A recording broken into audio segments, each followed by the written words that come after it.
Dekat sebulan juga aku menghilangkan diri. Assalamualaikum.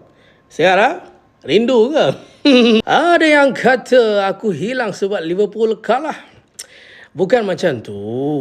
Cuba kau tengok balik tarikh last posting aku bila? 22 hari bulan 9. 22 hari bulan 9. 22 hari bulan 9. Liverpool kalah dengan Palace 27 hari bulan 9. Kan jauh. Tu sebelum tu lagi aku dah hilang dah.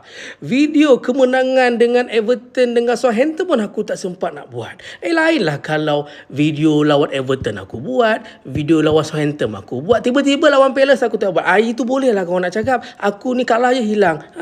Tapi itulah, selama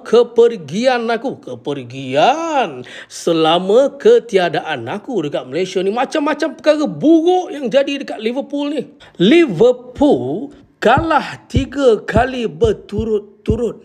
2 game kekalahan tu kalah last minute. Sebelum ni bukan main lagi, 5 kali kemenangan berturut-turut last minute. Sekarang last minute makan tuan, baru dia tahu. Esok kita Liverpool ni nak berjumpa dengan Man United ni.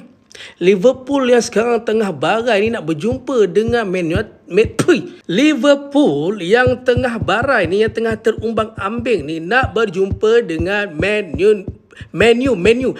U yang tengah on form.